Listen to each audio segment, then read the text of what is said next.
On a suivi les panneaux, il faut prendre à droite. C'est indiqué. Voilà le terminal pétrolier de Djeno. C'est ici que transite le pétrole, extrait par Elf, pour son compte, et celui du pays.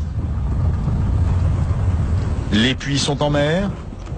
Au bout d'un chemin, il n'y a rien à voir, si ce n'est quelques tuyaux qui s'enfoncent dans l'océan, derrière une grille. Problème, à partir de cette grille, fini le Congo, tout est contrôlé par Elf, dans le plus grand secret. C'est ce qu'affirme l'ancien président de la République, Pascal Lissouba. Selon lui, le Congo ne savait même pas combien de pétrole était extrait de son sous-sol. Nous ne savions rien de ce qui se passe et nous n'avons même pas la quantité du pétrole qui sortait de notre pays. Nous ne la connaissions pas. Vous voulez dire que les autorités congolaises ne la connaissaient pas. Ne connaissaient pas la quantité de pétrole extraite de leur sol?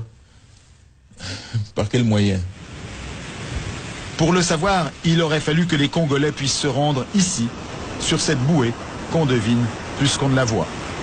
Loin des regards, c'est là que les pétroliers viennent charger le pétrole. Seulement voilà, les navires sont Elf, les employés sont Elf, les chiffres sont donnés par Elf, et les autorités du Congo assurent qu'elles n'ont pas les moyens d'aller vérifier. Gilbert Songuissa a dirigé pendant plusieurs années les services de contrôle pour le ministère des Pétroles. Selon lui, c'était mission impossible, ou presque.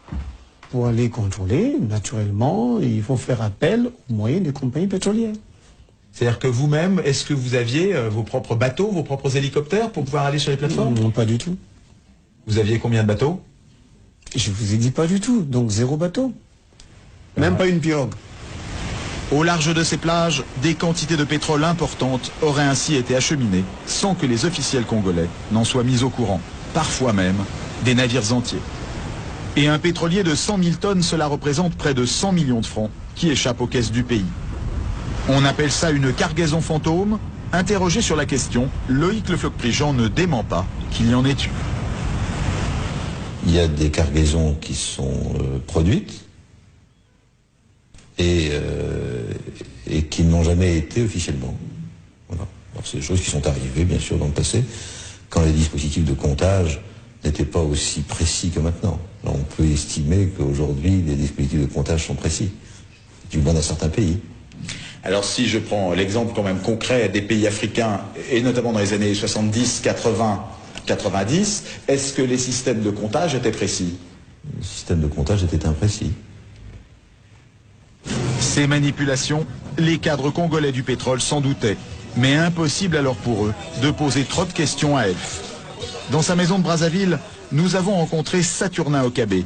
Il a été plusieurs fois en prison pour ses idées politiques et a été écarté de la gestion du pays depuis plusieurs années. Mais dans les années 80, il a été un des grands patrons des pétroles congolais. Selon lui, il n'était pas facile de contester ouvertement l'honnêteté d'Elf et des autres compagnies pétrolières. C'était toujours dangereux de vouloir donner l'impression qu'on n'a pas confiance à tel ou tel opérateur économique. Ça, je dois aussi vous le dire. C'était dangereux. Dangereux pour la personne qui était là. Parce que c'est quand même l'affaire pétrolière, et il faut le dire, est quand même une affaire de gros sous. Pour avoir mis son nez dans cette affaire de gros sous, il raconte avoir été tout simplement viré de son poste, un des plus importants du pays, en 1991, du jour au lendemain. C'est quelqu'un qui m'est très confiant, qui m'a dit, écoute, demain matin ne viens pas au bureau. Ah bon? Et demain matin, je ne suis pas parti au bureau, mes portes étaient fermées, clouées. Mais selon plusieurs responsables congolais, Elf aurait fait plus que cacher des quantités de pétrole. Jusqu'au milieu des années 90, la compagnie aurait menti au pays sur la vraie valeur de ces barils de brut. Pendant longtemps, on nous a fait croire que notre brut n'était pas d'une bonne qualité.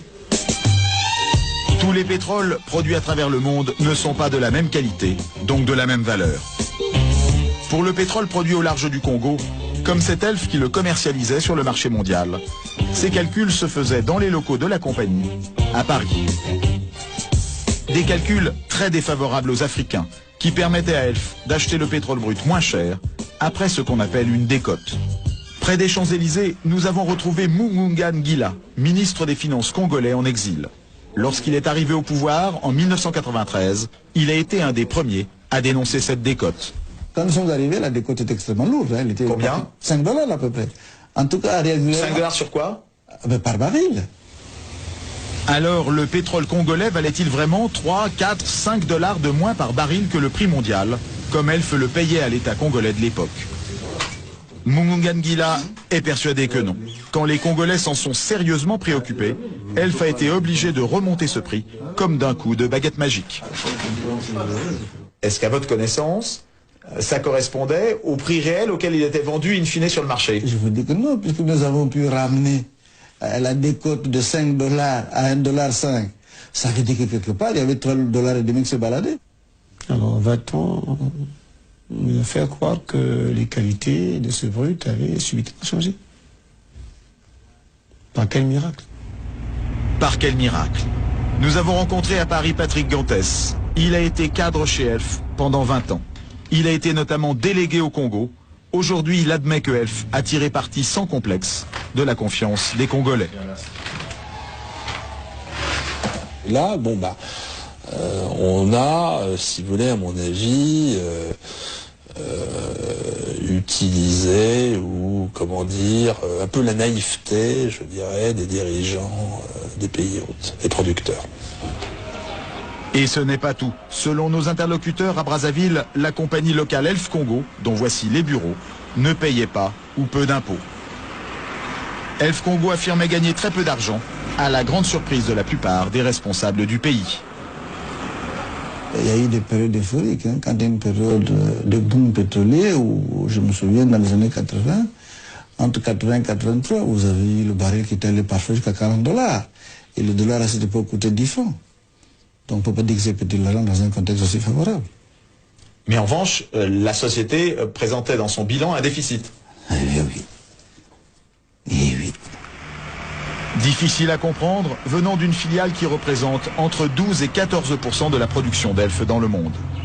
Pourtant c'est tout simple. Les bénéfices n'étaient pas déclarés au Congo, mais en Suisse ou en France. Une idée qui remonterait au premier directeur financier de la compagnie. On va faire le gain minimum à la filiale, si vous voulez, pour en faire profiter le maximum les structures centrales. En limitant les gains de la filiale, ouais. Quelles conséquences pour le pays producteur? C'est que l'impôt est moindre, la recette fiscale est moindre. Et ça joue sur des montants importants? Oui. Nous nous sommes confrontés à des difficultés telles que, à certaines périodes, on s'est retrouvé avec des recettes de 10 000 francs ou 7 000 francs par mois. Des recettes? Des recettes pétrolières. 10 000 francs de recettes pétrolières? 10 000 francs français de recettes pétrolières ou 7 000 francs. Au pire, on a eu 7 000 francs français de recettes pétrolières mensuelles. Résultat de 30 ans de mauvaise gestion et d'économie pétrolière, le pays est surendetté. Aucun banquier ne veut lui prêter, alors c'est Elf qui va lui servir de banquier. Au Congo, par exemple, la compagnie a prêté sur 3 ans entre 92 et 95 plus de 4 milliards de francs à des taux très élevés. Entre Congo, Gabon et Cameroun, ces préfinancements auraient rapporté beaucoup d'argent à la compagnie. Est-ce qu'on peut estimer combien rapportaient ces préfinancements à la compagnie ou quelle part de ses profits ils ont pu représenter? Moi je dirais au bas mot 4-5 milliards.